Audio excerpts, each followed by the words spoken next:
मेरे हिसाब से तो इस खेल को ऐसा होना चाहिए कि घर में टास्क होने चाहिए, घर में तरह-तरह की प्रतियोगिताएँ होनी चाहिए, घर में कौन किस तरह का बिहेवियर करता है उस हिसाब से उसको मार्क्स मिलने चाहिए और सभी सदस्यों को हर चीज़ के लिए मार्क्स दिए जाएँ, नंबर्स दिए जाएँ और आखिरी में उन नंबरों को काउंट किया जाए। उसके बाद में जनता की वोटिंग भी कराई जाए, किसको अधिक वोटिंग हो रही है और इन सबको देखने के बाद में जो सबसे आगे निकले उसको ट्रॉफी मिलनी चाहिए। इससे ये होगा कि साईं केतन, नेजी, कृतिका मलिक इन जैसे जो बिल्कुल कहना चाहिए बेकार लोग हैं, जिन्होंने उस घर में किसी तरह का कोई प्रदर्शन नहीं किया, ना टास्क में, ना किसी प्रतियोगिता में, ना और किसी चीज़ में, ना रहने में, ना बिहेवियर में, तो इन लोगों को कोई नंबर्स नहीं मिलते और नंबर नहीं मिलते तो ये फेयर तरीके से बाहर हो जाते हैं। कायदे में बिग बॉस के घर में ये होना चाहिए कि हर चीज़ के लिए नंबर्स दिए जाने चाहिए। इससे ये होगा कि जो प्रतियोगी वाक़ई में अच्छा होगा, जो अच्छा प्रदर्शन करेगा, जो लोगों को एंटरटेन करेगा, जो अच्छा बिहेवियर रखेगा, उसको अधिक अंक मिलेंगे और जनता की वोटिंग के हिसाब से फिर वही लोगों को जो पसंद आएगा, वही फिर आगे जाएगा। और यही होता अगर इस बार ये नियम होता तो शिवानी को सबसे ज़्यादा वोट मिलते, सबसे ज़्यादा नंबर मिलते क्योंकि इस बार बिग बॉस के सीज़न में सबसे अच्छा प्रदर्शन उसने किया, सबसे ज़्यादा एंटरटेन किया। आप सोशल मीडिया पर, फेसबुक पर, यूट्यूब पर, इंस्टाग्राम पर कहीं भी उठाकर देख लीजिए, बस उसी की मनोरंजन की रीलें चल रही हैं, शॉर्ट्स बन रहे हैं। सबसे ज़्यादा जो अगर किसी ने परफॉर्मेंस किया तो शिवानी ने किया और घर में भी उसका बिहेवियर सबसे अच्छा रहा। लोग उसको गँवार बोलते रहे, लेकिन आप लोगों ने ध्यान दिया होगा कि जब वो घर से बाहर हुई तो उसने घर के चौखट की पैर छुए। तो ये गँवार आदमी के लक्षण होते हैं, जबकि वहाँ पर जो अपने आप को पढ़े लिखे कह रहे थे, सो कॉल्ड हाई सोसाइटी के जो लोग थे, उन्होंने ऐसा कभी नहीं किया। उसने घर की चौखट के पैर छुए क्योंकि उसे पता था कि ये हमारे लिए कितना महत्वपूर्ण पड़ाव है। तो वो गँवार कैसे हो गई? गँवार तो और लोग हैं जो वहाँ पर अपने आप को पढ़ा लिखा साबित कर रहे थे। तो ये होना चाहिए। आप लोग बताइए क्या मैंने ये बात गलत कही है कि वहाँ पर नंबर्स के हिसाब से, परफॉर्मेंस के हिसाब से, बिहेवियर के हिसाब से और जो टास्क होते हैं उनमें प्रदर्शन के हिसाब से नंबर्स मिलने चाहिए और उस हिसाब से फिर विनर का फैसला होना चाहिए। आप ही लोग बताइए क्या ये बात गलत है? कमेंट करके जरूर बताना। अगर इस हिसाब से वहाँ पर ये चीज़ें देखी गई होती तो guaranteed 100% Shivani Kumari big boss की विनर होती और ये बात बिग बॉस के मेकर्स और बिग बॉस के जो चलाने वाले हैं वो सभी जानते हैं और किस तरह साजिश और षड्यंत्र से इन तीनों को बाहर किया गया। वैसे तो बिग बॉस का सीजन बिल्कुल ही बोरिंग था अगर उसमें शिवानी ना होती तो। लोगों ने जितना भी देखा और जितनी भी टीआरपी बिग बॉस को मिली वो केवल और केवल शिवानी की वजह से मिली। क्या आप लोग मेरी इस बात से इत्तेफाक रखते हैं? अगर रखते हैं तो कमेंट करके जरूर बताइएगा। बोया पेड़ बबूल का तो आम कहाँ से होए। Hello guys and my YouTube family, how are you? Welcome to my another blog video. I am Amit and you are watching my YouTube channel Amit Sangeeta Blog.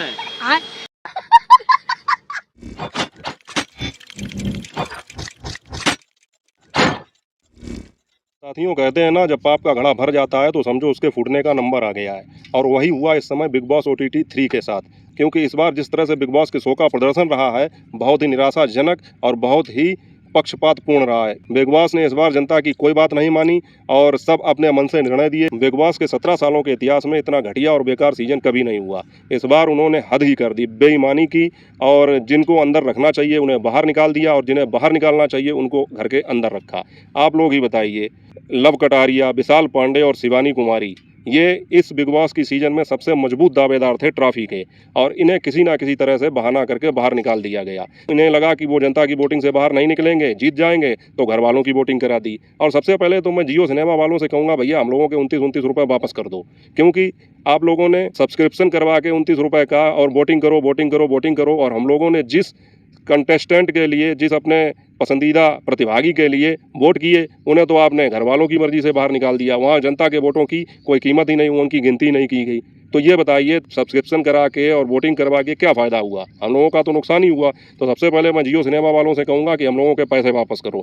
और दूसरी एक चीज़ ये है कि आप लोग खुद ही सोचिए कि क्या लव कटारिया, विशाल पांडे, शिवानी कुमारी इन लोगों से मजबूत दावेदार ये हैं जो इस समय टॉप 5 में पहुँचे हैं।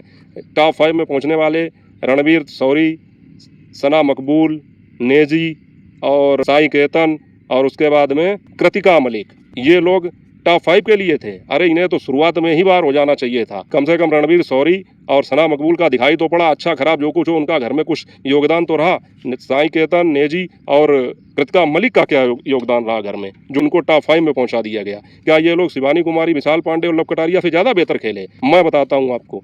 सबसे पहले बात करते हैं साईं केतन की।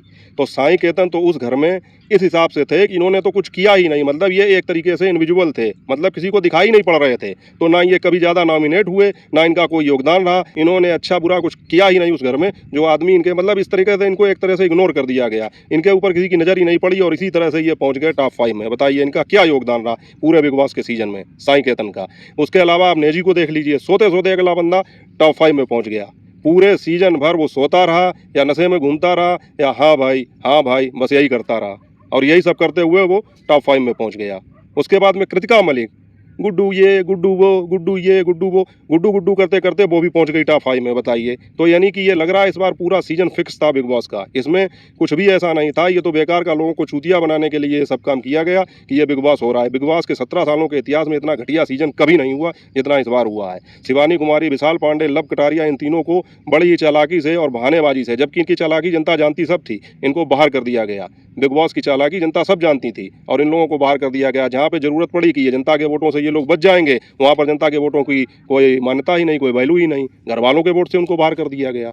अभी अरमान मलिक और लव कटारिया को जब बाहर किया गया, चलो अरमान मलिक को बाहर किया गया, उससे तो खुशी हुई। अरमान मलिक और लव कटारिया का एलिमिनेशन हुआ, 7 लोगों को बुला के इकट्ठा करके उनसे पूछा जा रहा है। तो लव कटारिया को वोटिंग अधिक हुई थी, तो वही काम किया इन्होंने। जब वोटिंग अधिक हुई है तो उसको घर वालों के हिसाब से बाहर कर दिया। पूछा गया कि सबसे आप वोट करिए एक दूसरे को किसको बाहर निकालना, और सभी लोगों ने लव कटारिया के खिलाफ वोटिंग की। वो तो करेंगे ही, क्योंकि आप लोग जानते हैं कि इस समय घर में 2 ग्रुप बन गए थे। एक ग्रुप में सना मकबूल, लव कटारिया, शिवानी कुमारी, विशाल पांडे ये थे। दूसरे ग्रुप में रणवीर शौरी, अरमान मलिक, कृतिका मलिक, नेजी, साई केतन ये लोग थे।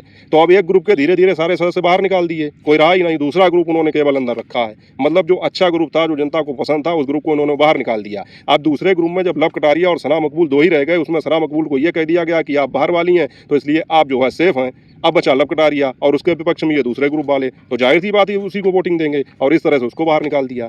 और अरमान मलिक को जनता के वोटों के हिसाब से बाहर निकाला गया कि जनता सबसे ज़्यादा वोट किसे करेगी बाहर निकालने के लिए। तो अरमान मलिक के कैरेक्टर और अरमान मलिक का जो उस घर में बिहेवियर रहा है, उसको देखते हुए जनता ने उनको अधिक वोट किया और उनको बाहर कर दिया। चलो वो फेयर था, इसके अलावा सब कुछ वहाँ पर गलत ही हुआ है। पहले शिवानी कुमारी निकाली गई, लोगों ने सोचा चलो कोई बात नहीं, लव कटारिया तो है, विशाल पांडे तो हैं, विशाल पांडे को भी बाहर कर दिया। उसके बाद में हमने कहा चलो ठीक है, अपने ग्रुप में अभी लव तो है, उसको निकालना तो बहुत ही मुश्किल है, क्योंकि जनता की वोटिंग से वो अंदर गया है और वो जीतेगा, विनर होगा, तो उसको घर वालों की वोटिंग से बाहर निकाल दिया। तो इतना घटिया सीजन बिग बॉस का कभी हुआ ही नहीं। उसके बाद में आज सुनने में आया है कि जो फाइनल की तैयारी हो रही है, उसमें डांस का परफॉर्मेंस है, उसमें लव कटारिया, विशाल पांडे और शिवानी कुमारी को बुलाया गया। ये तो बेइज्जती करके दोबारा फिर बुलाकर बेइज्जती करने वाली बात हो गई। कायदे में तो इन लोगों को चाहिए ये साफ मना कर देते कि हमें उस परफॉर्मेंस में आना ही नहीं है, क्योंकि बिग बॉस के घर में बुलाकर इन लोगों ने जिस तरह से इन तीनों की बेइज्जती की और उनको बाहर किया है, जबकि वो ट्रॉफी के असली हकदार थे, तो उनको मना कर देना चाहिए कि हम डांस परफॉर्मेंस में भाग नहीं लेंगे। लेकिन फिर भी भाई क्या बताएं, इन लोगों की मर्जी है। आप लोग क्या सोचते हैं, उनको वहाँ जाना चाहिए डांस परफॉर्मेंस के लिए? उसके बाद में इस समय जो वोटिंग ट्रेंड चल रहा है, उसके हिसाब से रणवीर शौरी 5वें नंबर पर हैं, साई केतन 4थे नंबर पर हैं, 3रे नंबर पर कृतिका मलिक हैं, और नंबर 2 पर नेजी हैं, और नंबर 1 पर इस समय सना मकबूल बनी हुई हैं।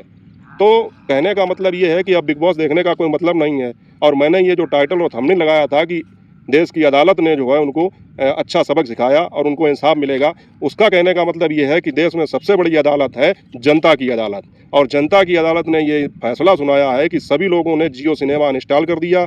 बिग बॉस के खिलाफ मतलब जो है जनता में रोष है, लोग देखना बंद कर रहे हैं, टीआरपी गिर रही है, इसीलिए उन्होंने डांस परफॉर्मेंस में फिर इन तीनों को बुला लिया कि चलिए इन्हें देखने के लिए लोग फाइनल तक तो बिग बॉस देखेंगे। तो आप लोगों का क्या कहना है, आप लोग क्या सोचते हैं, कमेंट करके अपनी राय जरूर बताइएगा। अब मेरे हिसाब से तो मसला यहाँ पर ये आ जाता है कि बिग बॉस में जाने के बाद में लोगों के कैरियर के लिए कुछ और दरवाजे खुल जाते हैं, तो उन्हें लगता है चलो यहाँ पर अगर हम बाहर भी हो गए तो हमारे लिए कैरियर बनाने के लिए और कुछ दरवाजे खुल जाएंगे, कहीं और से ऑफर आएगा, तो इस हिसाब से वो लोग जो हैं उसमें इज्जत बेइज्जती ना देखते हुए चले ही जाते हैं। बहरहाल लेकिन जिस तरह का ये खेल है, जिस तरह का ये ढोंग ड्रामा होता है, तो वहाँ पर जाने में कोई फ़ायदा नहीं है, और मेरे हिसाब से तो आदमी को मना ही कर देना चाहिए। लेकिन फीस भी मिलती है, करियर में भी कुछ बढ़ोतरी हो जाती है, तरक्की की उम्मीद रहती है, तो चले जाते हैं। लेकिन ये इज्जत दांव पर लगाकर अपनी बेइज्जती करवा के करियर बनाना मेरी समझ से बाहर है। तो मुझे तो ये लगता था कि अब ये फाइनल के लिए जब तीनों को नाचने के लिए बुलाया गया, और आप लोग एक बात ये सोचिए कि जहाँ से आप धक्के मार कर निकाले गए, एक तरीके से बेइज्जत करके निकाले गए, और फिर बचे हुए वो लोग जो तुम्हारे आगे कहीं नहीं ठहरते हैं, जैसे कृतिका मलिक, नेजी, साई केतन, इन लोगों के मनोरंजन के लिए या फाइनल को एक ग्रैंड फिनाले का नाम देने के लिए आप दोबारा से जाके वहाँ डांस परफॉर्मेंस करेंगे, उनका मनोरंजन करेंगे। होना इसका उल्टा चाहिए था कि शिवानी, लव और विशाल इन तीनों के लिए सेलिब्रेशन होना चाहिए था, तो और हो इसका उल्टा रहा है कि ये तीनों दूसरों को एंटरटेन करेंगे, जाके वहाँ पर उनका मनोरंजन करेंगे जाकर। तो मेरी समझ से तो ये बात बाहर है। बाकी आप लोगों का क्या कहना है, कमेंट करके अपनी राय जरूर बताइएगा। वीडियो अच्छा लगा वीडियो को लाइक कर देना, कमेंट करना, शेयर करना, चैनल पर नया चैनल को सब्सक्राइब भी कर लेना। मिलते हैं आपसे किसी और वीडियो में, तब तक अपना और अपनों का ख्याल रखिए। जय हिंद, वंदे मातरम।